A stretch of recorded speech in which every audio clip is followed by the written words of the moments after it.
વિદ્યાર્થી મિત્રો, last time આપણે વિધેયમાં જોયેલ કે અલગ અલગ દાખલાઓનું કે વિધેયની અંદર સંયોજિત કે એફ પ્લસ જી એફ માઇનસ જી એવા પ્રકારની વાતચીત થયેલી. તો એ જ સ્વાધ્યાય બેના અપૂર્ણાંક મતલબમાં કે પ્રકીર્ણ સ્વાધ્યાયના બાકી રહેલા દાખલાઓનો આપણે અભ્યાસ કરીએ છીએ. તો પ્રકીર્ણ સ્વાધ્યાયના જે બાકી રહેલા દાખલાઓ જે છે જેની અંદર એક્ઝામ્પલ 8 એમાં આ રીતનું કંઈક લખવામાં આવેલું છે. એક્ઝામ્પલ 8ની અંદર કે એફ એ પ્રકારનો સંબંધ કે વિધેયનો આ રીતના ઉલ્લેખ કરેલો છે 1 1, ધેન આફ્ટર 2 3, પછી ઉલ્લેખ કરવામાં આવેલો છે 0 -1 અને -1 -3, -1 અને -3 આ રીતનો ઉલ્લેખ કરેલો છે.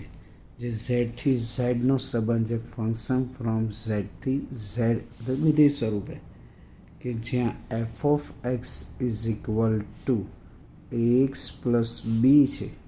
તો એ અને બી શોધો, એમ ટૂંકમાં લખી દઈએ કે એ અને બી શોધો. પરીક્ષામાં ખાસ ધ્યાનના જો આ પ્રકારના દાખલાઓનો ઉપયોગ આવે છે. હવે જેની અંદર આપણે ધ્યાન આપીએ વ્યાખ્યાના સંદર્ભમાં શું વિધેયની વ્યાખ્યા જોયેલી તે આપણે ખાસ ધ્યાન આપશું. એમાં કે આપણને ભણેલા કે ફંક્શન ફ્રોમ ઝેડ ટુ ઝેડના સંદર્ભમાં જો એક્સની કિંમત મૂકીએ અને જે જવાબ આવે એને આપણે શું કહેતા હતા? વાય કહેતા હતા. કે એક્સની કિંમત મૂકતા જે જવાબ આવે એને વાય. અહીં એફ એક્સ આપેલું જ છે ને એને ઇક્વલ જે જવાબ હોય એને વાય કહેવાય. હવે એક્સની કિંમત અહીંયા જે આપણને આપેલ છે એફમાંથી આને એક્સ કહેશું તો આને વાય કહેવાય, અને એક્સ કહેશું તો આને વાય કહેવાય, અને એક્સ કહીએ તો આને વાય કહે. હવે બે અજ્ઞાત શોધવા હોય તો આપણે દ્વિચલ સમીકરણનો ઉપયોગ કરીને કરી શકાય. તો સૌ પ્રથમ 1 1 માટેની વાત કરી, 1 અને 1 માટે. તો એક્સના સ્થાને 1 મૂકું તો f of 1 a into 1 plus b is equal to x1 તો y પણ કેવું આપ્યું છે રકમમાં ધ્યાન આપજો મિત્રો કે x1 તો y 1 લેવાનું. એટલે જ્યાં x છે એના સ્થાને 1 લઈએ છીએ અને yના સ્થાને પણ શું મૂકવામાં આવે છે? 1. એટલે આપણી પાસે પહેલું સમીકરણ a plus b is equal to 1, જેને પરિણામ નંબર કહેવામાં આવે 1. હવે તે જ રીતના બીજી જોડ લઈએ, જેમાં પહેલી જોડનું કામ પૂરું થઈ રીતના બીજી જોડ માટે પણ વાત કરીએ. તો એમાં પણ એ જ રીતના લખીએ કે 2 3 માટે જ્યાં એક્સ હતો એના સ્થાને આપણે 2 લખીએ, એક્સના સ્થાને 2. તો f of 2 a into 2 plus b is equal to y. પણ વાય એટલે કેટલા થાય મિત્રો? 3 થાય.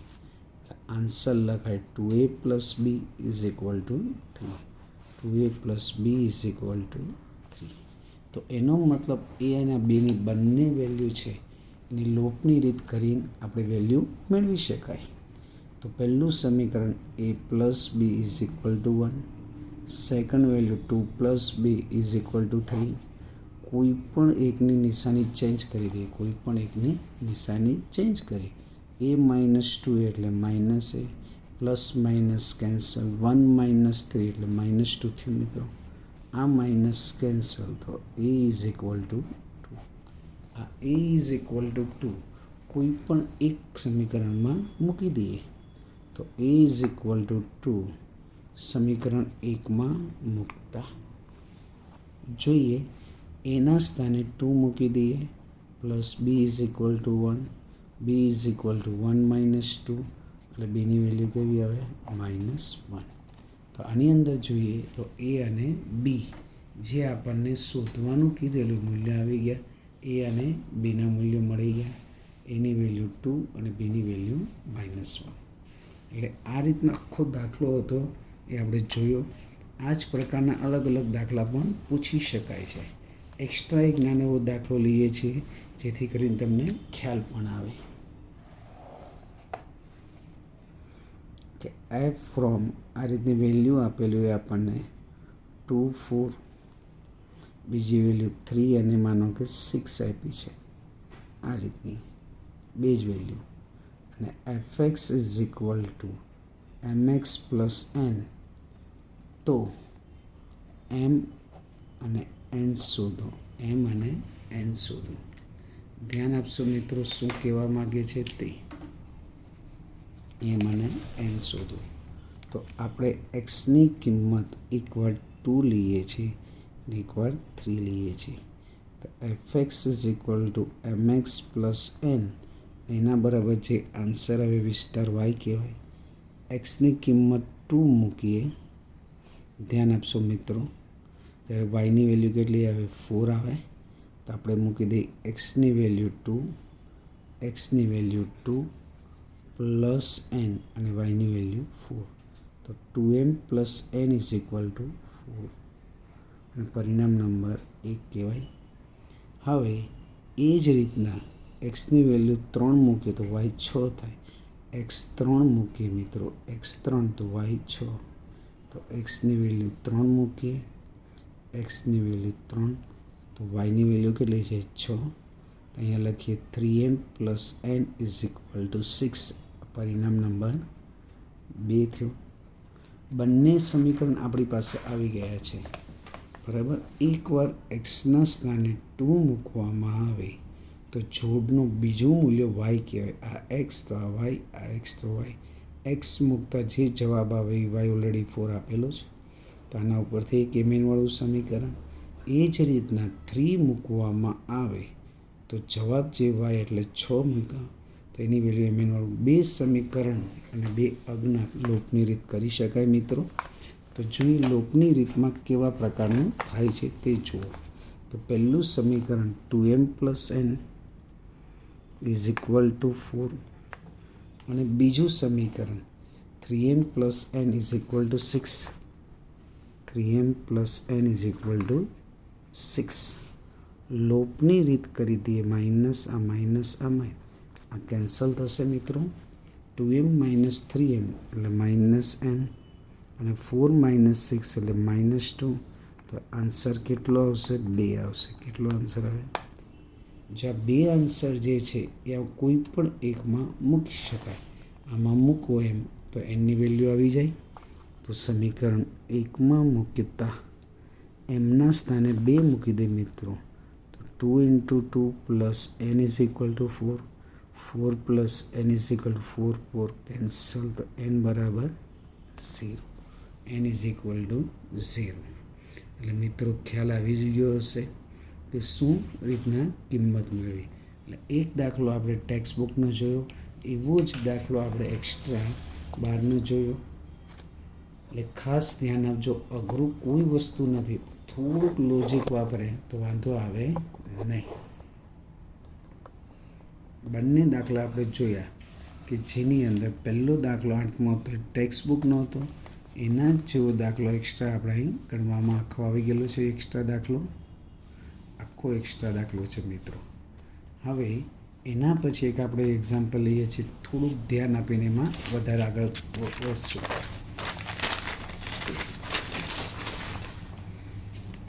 ટેક્સ્ટબુકની રકમ બને ત્યાં સુધી તમારી પાસે ખુલ્લી રાખજો જ. એમાં શું કહેવા માગે છે અને વાક્ય રચના બહુ અગત્યની હોય છે એટલા માટે કે આર એ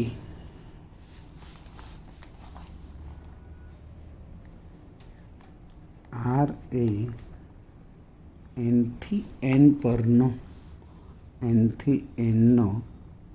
સંબંધ છે એવું કીધું છે, જેની અંદર relation R is also equal to A B, જ્યાં આ રીતની જોડ લખેલી જ છે મિત્રો કે A B is belongs to N અને A is equal to B square, એ રીતની કન્ડિશન કીધેલી.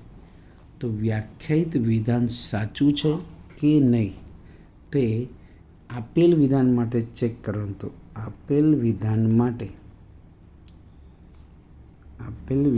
માટે બરાબર, આપેલ વિધાન જે છે 3 વિધાન હમણાં લખો છો એ સત્ય છે કે નહીં એની આપણે વાત કરવા.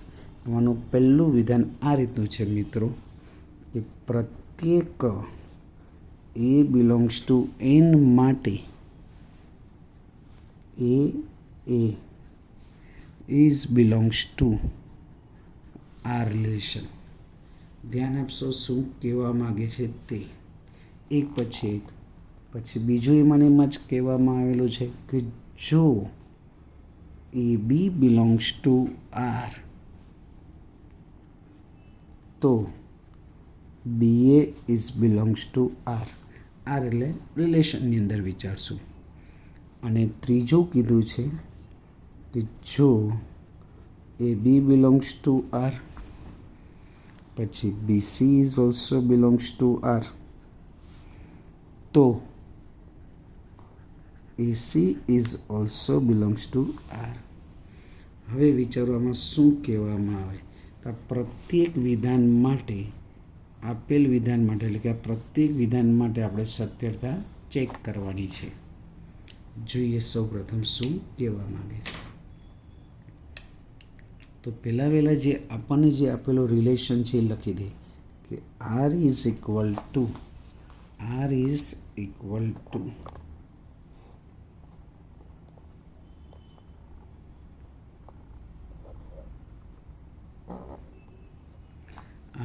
Is also equal to from બરાબર જે રિલેશન જે વાળું વાત છે બરાબર સંબંધ જે આપ્યો છે એને આ રીતે પણ લખી દઈએ કે એ બી જ્યાં એ બી બિલોંગ્સ ટુ એન અને એ બરાબર બી સ્ક્વેર છે.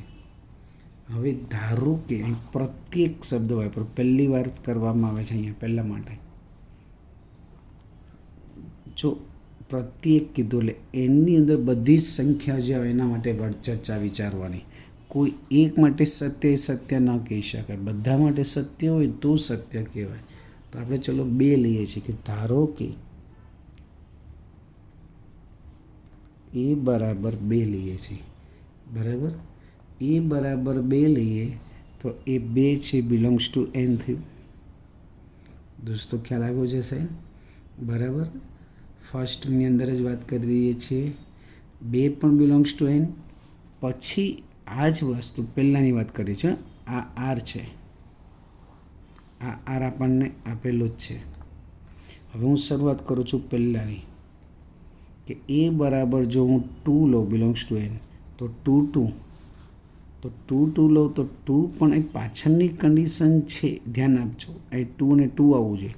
અહીંયા શું કીધું બીજાનો વર્ગ આવવો જોઈએ. કોનો આવવો જોઈએ? બીજાનો વર્ગ. તો હવે હું લખું છું એમાં ધ્યાન આપજો 2 ઇઝ ઇક્વલ ટુ 2 સ્ક્વેર. તો 2 ઇઝ ઇક્વલ ટુ 2 સ્ક્વેર તો આ રીતનો 2 બરાબર 4 એ શક્ય નથી.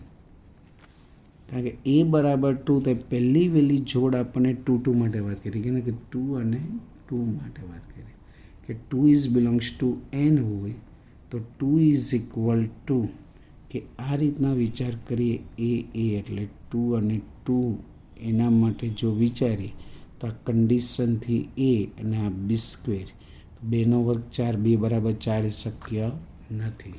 એટલે એનો મતલબ પહેલું વાળું પરિણામ તો શક્ય કારણ કે કન્ડિશનમાં પહેલું ઘટક છે વાંધો નહીં પણ બીજા ઘટકનો વર્ગ એ પહેલાં બરાબર થવો જોઈએ. તો બીજો ઘટક 2 તો 2 વર્ગ 4 કે 2 બરાબર લખી શકાય નહીં. એટલે આ શક્ય નથી. કયું પરિણામ શક્ય નથી? પહેલું વહેલું જ કયું લખાય? પ્રત્યેક. તો પ્રત્યેક એ belongs to N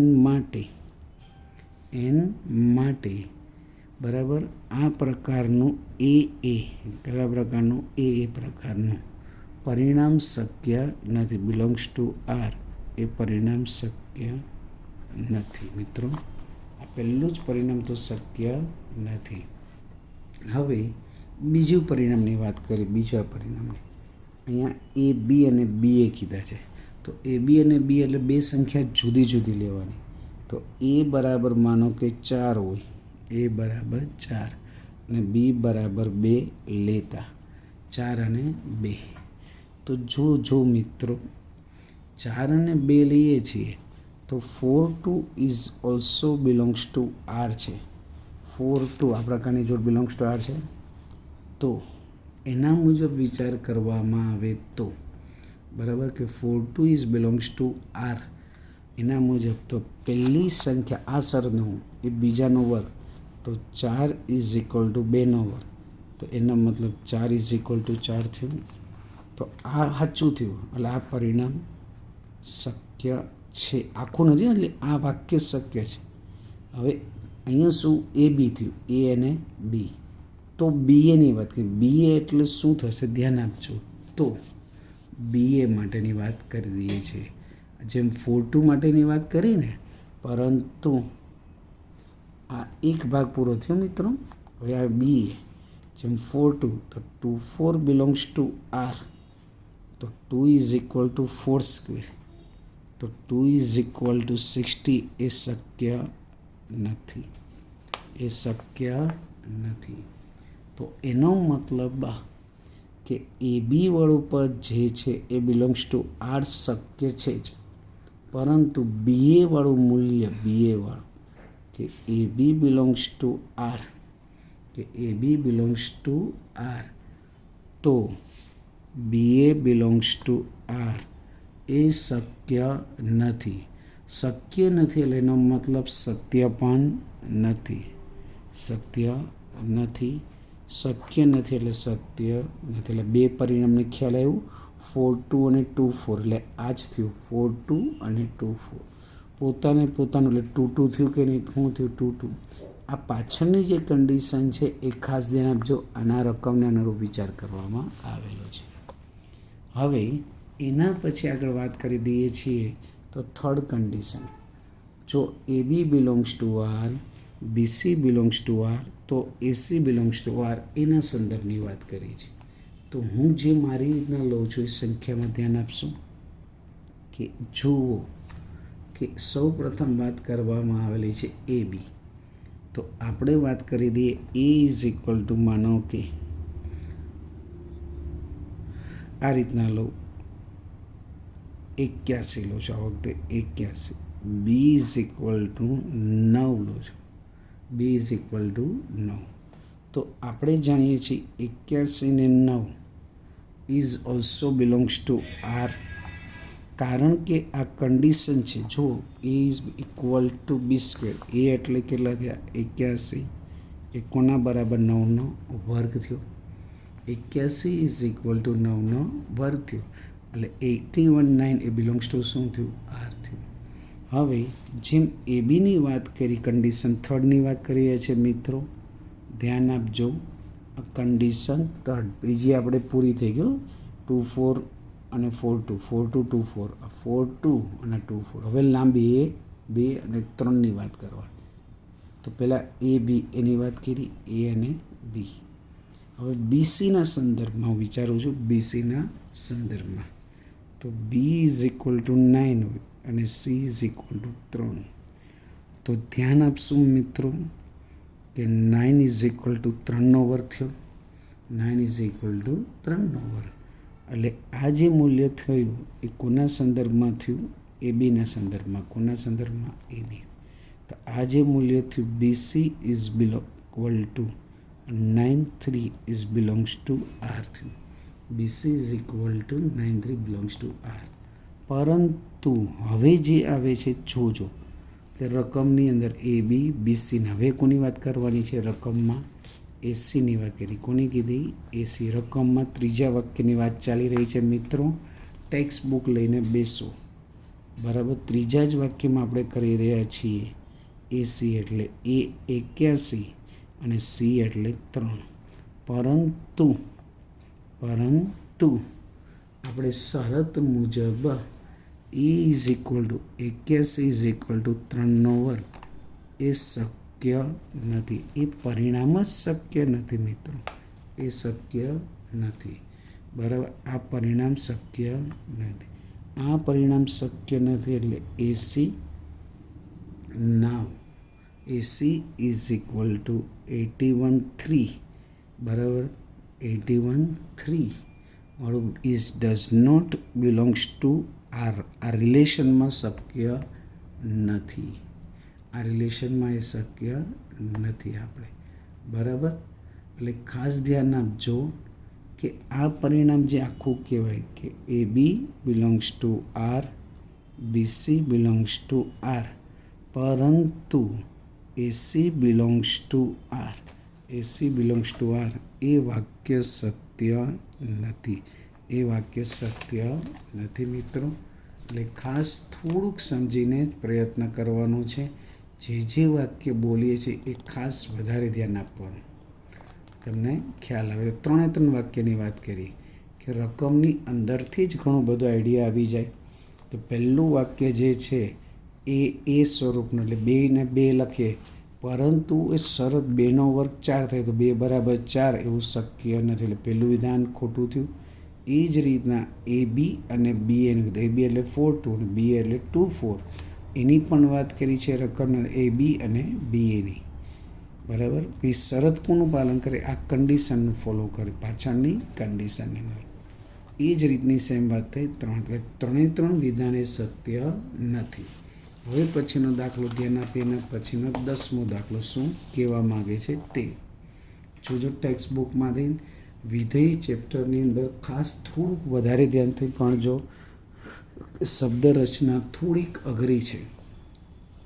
now A is also equal two, આપણને સભ્ય આપેલા છે મિત્રો 1 2 3 અને 4.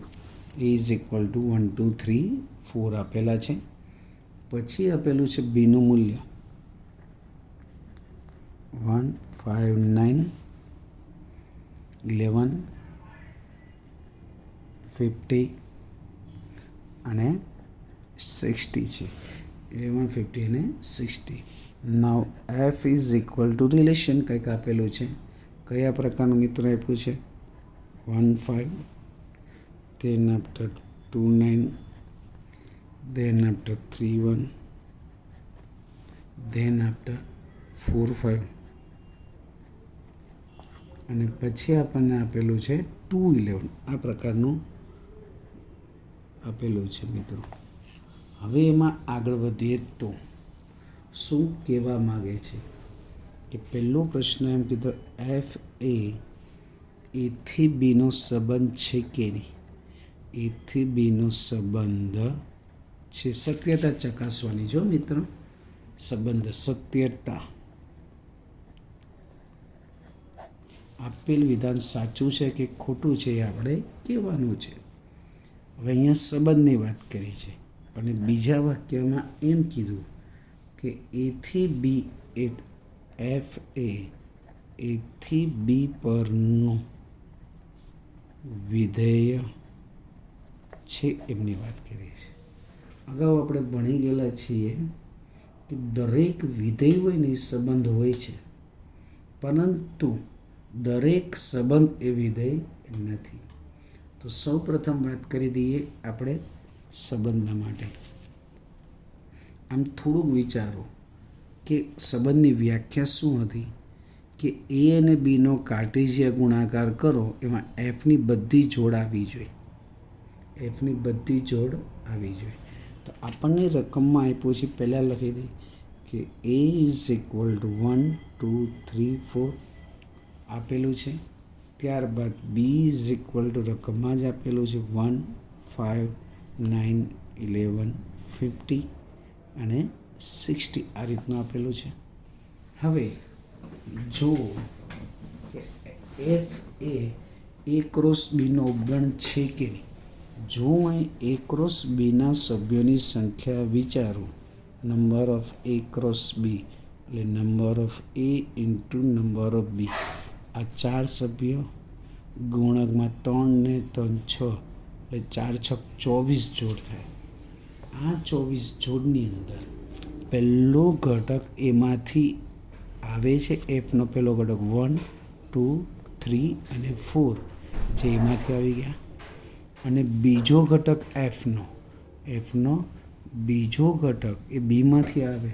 કયો 5 9, ધ્યાન આપશો મિત્રો, 5 9 1 5 અને 11, 5 9 1 અને 11 આવી ગયું. એટલે એનો મતલબ પહેલો ઘટક એમાંથી આવે છે અને બીજા ઘટકો બધા બીમાંથી આવે છે. તમે થોડુંક જોતાં ખ્યાલ આવી જાય કે અહીં એફ કે અહીં એફ એ ક્રોસ બીનો ઉપગણ છે. એ ક્રોસ બીનો શું કહેવામાં આવે છે? ઉપગણ છે. એટલે કે f subset of A cross b, કે એફની તમામ જોડ છે એ ક્રોસ બીમાં આવી જાય છે. તો જો કોઈ પણ ઘટકોની જોડ એના કાર્ટેશિયન ગુણાકારમાં આવી જતો હોય તો એફ એથી બી પરનો સંબંધ છે જ એ વ્યાખ્યા મુજબ થઈ ગયું. એથી બી પરનો શું થયો? સંબંધ છે એ વ્યાખ્યા જ છે મિત્રો. એટલે આ વિધાન શું થયું? સત્ય છે.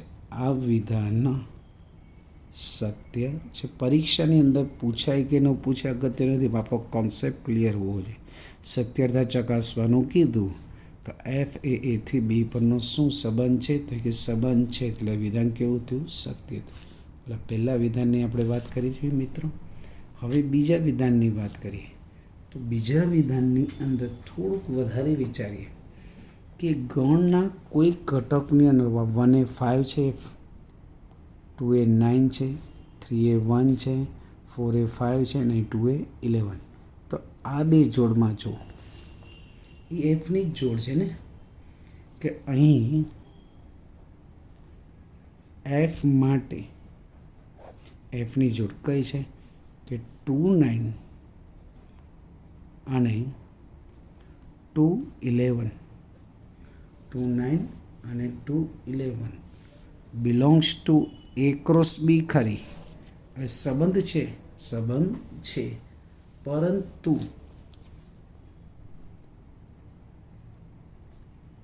બંનેમાં પ્રથમ ઘટક 2 છે. કયો છે? 2. જે પ્રથમ ઘટક 2 જે છે બરાબર, પ્રથમ ઘટક 2 સમાન છે. એટલે એનો મતલબ શું થયો? આમ વિચારો તો વેન આકૃતિ દ્વારા ખાલી 2 માટે ગણ એનો સભ્ય માનો કે 2 થયો. એ કેટલા સાથે જોડાય? 9 અને 11 સાથે. તો એ 9 સાથે પણ જોડાય અને 11 સાથે. આ વાયનું મૂલ્ય થયું, અને એક્સ કયો અને વાય કયો. તમે થોડુંક જ ખ્યાલ આવે કે ગણનો પ્રત્યેક ઘટક બીના અનન્ય સાથે જોડાય. તો 2 સાથે જોડાઈ ન ચાલે, કે આપણે હિન્દુ મુજબ એક સાથે એક જનું જોડાણ યાદ રાખવાનું વિધેયમાં. પણ એક છે એ અનેક સાથે જોડાય ન ચાલે મિત્રો. એટલે આ વ્યાખ્યાનું પાલન થતું નથી. વ્યાખ્યાનું પાલન નથી થતું, એટલે તેથી એફ એ વિધેય નથી. એફ એ વિધેય નથી. આ રીતના ખ્યાલ આવી જ ગયો હશે. હવે ત્યારબાદ જોઈએ એના પછીના દાખલામાં. એટલે એફ એ વિધેય નથી, તો આ વિધાન જે છે એ કેવું કહેવાય? ખોટું છે. કે એફ એથી બી પરનું વિધેય છે એ વિધાન કેવું કહેવાય? અસત્ય વિધાન છે. કેવું કહેવાય? અસત્ય વિધાન. અસત્ય વિધાન છે. બરાબર. એફ એ વિધેય નથી. એફ એથી બી પરનું વિધેય હોય એવું વાક્ય શક્ય નથી. એટલે આપેલ વિધાન જે છે ને, બીજું વિધાન મિત્રો, બીજું વિધાન ટેક્સ્ટ બુકનું, એ વિધાન કેવું છે? ખોટું છે. સંબંધ છે પરંતુ વિધેય નથી. હવે એના પછીના દાખલા તરફ આપણે ધ્યાન આપશું. 11મા દાખલામાં શું કહેવા માંગે છે તે.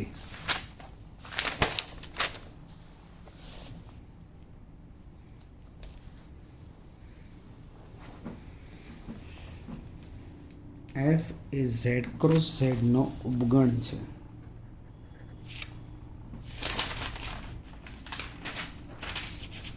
એફ એ ઝેડ ક્રોસ ઝેડનો ઉપગણ છે. એટલે F subset of Z cross Z કીધેલું છે. અને આ રીતના કીધું. એફ આમ જોડ આપી એ બી અને એ પ્લસ બી આપ્યું છે.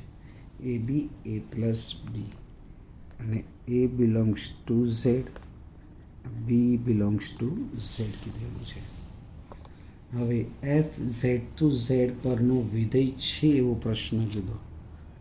એફ એ ઝેડથી ઝેડ પરનું વિધેય છે કે નહીં એવો પ્રશ્ન છે.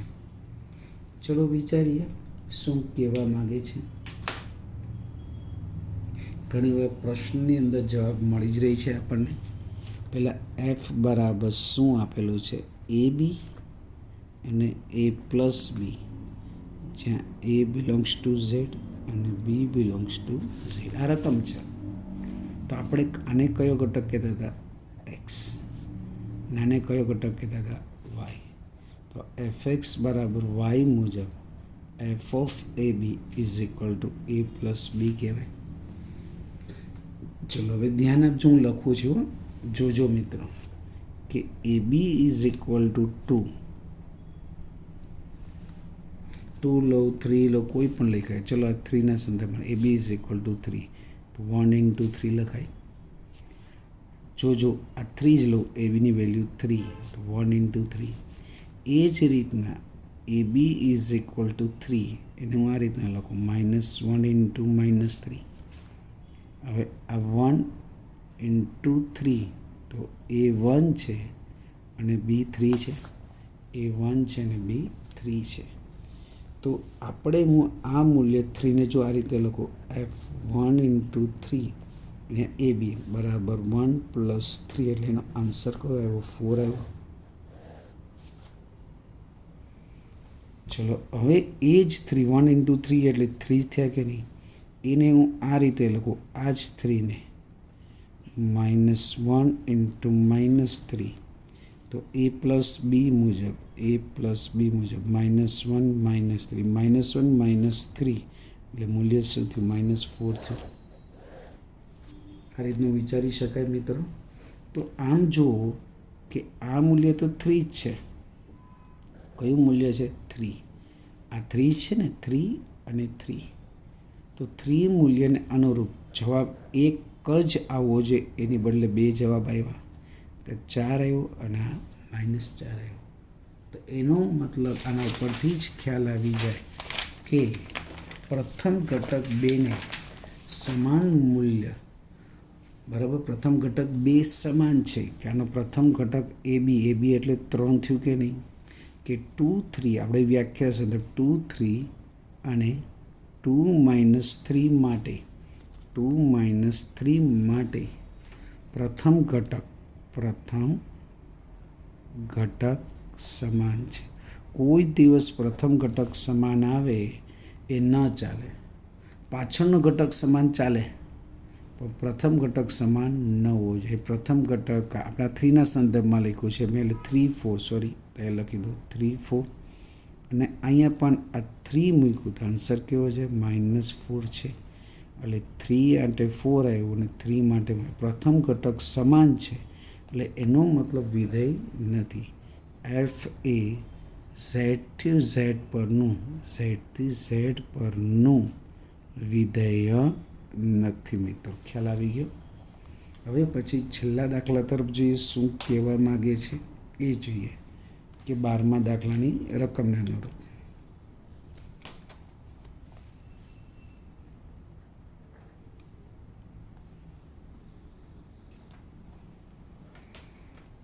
આપણને થોડુંક આપેલા પદ તરફ વિચારશું કે એ બરાબર 9 10 11 12 13 આવું આપેલું છે. F from a to n કીધું છે અને એફ એન બરાબર એનનો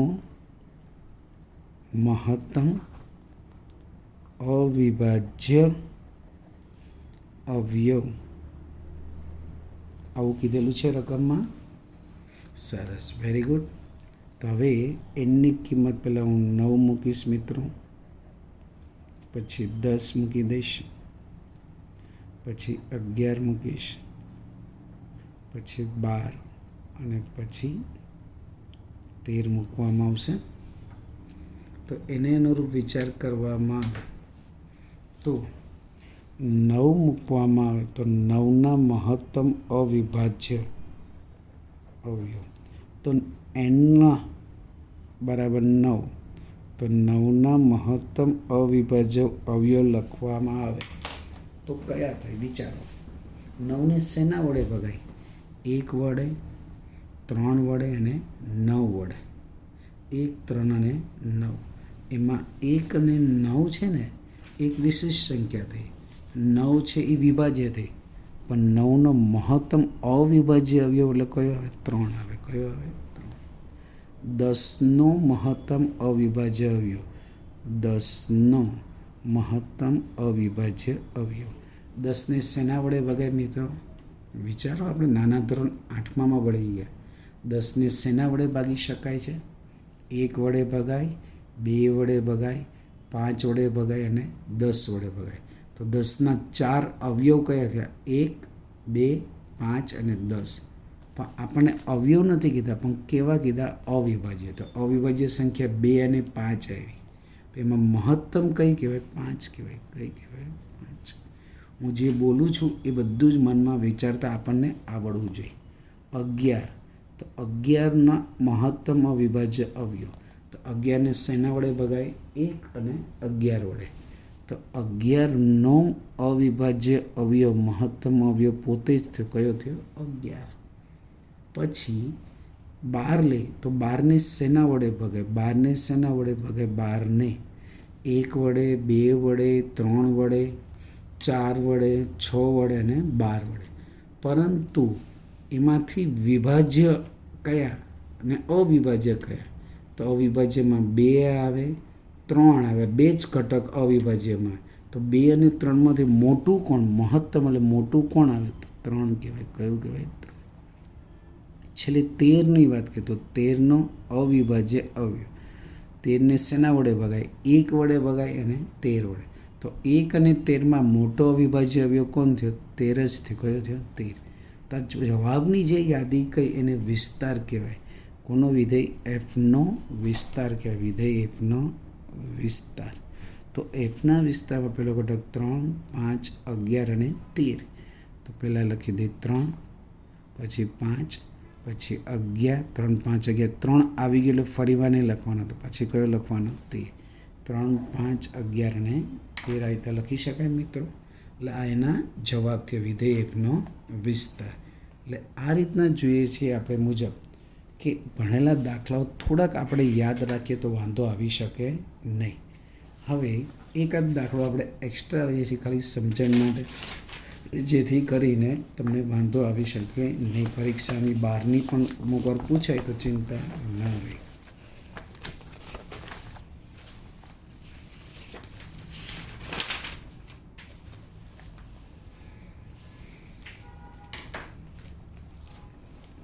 રકમની અંદર આ રીતનું આપેલું છે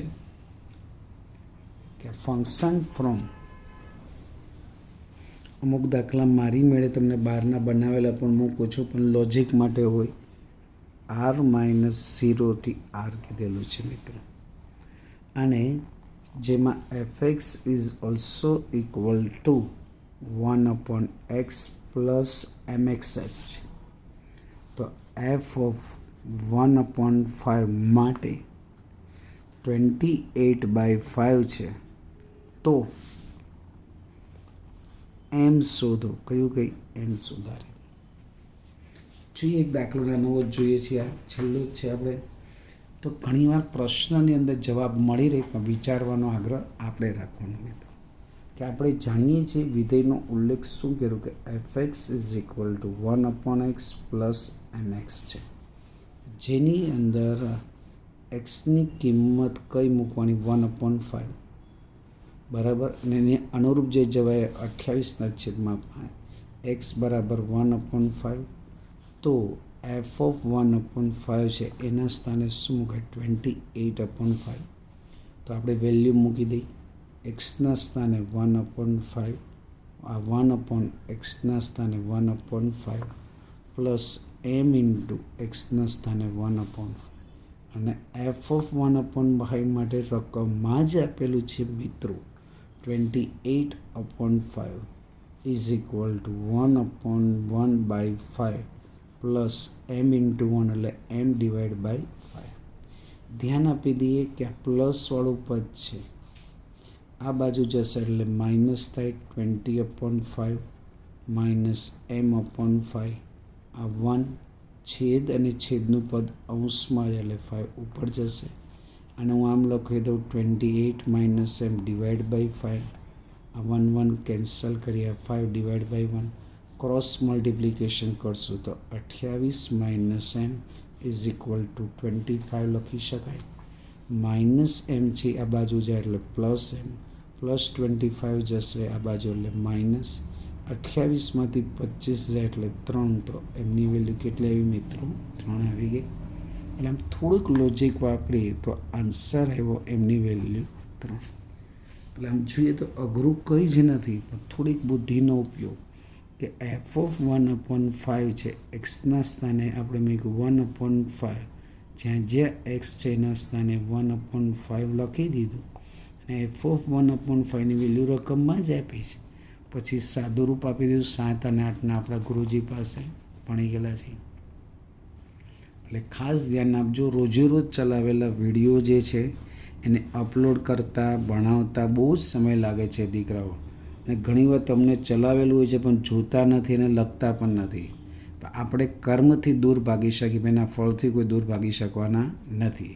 એટલે જે ચલાવેલું દરેક વિષયનું હોય એ લખીને તૈયાર કરશો તો જ આવડશે.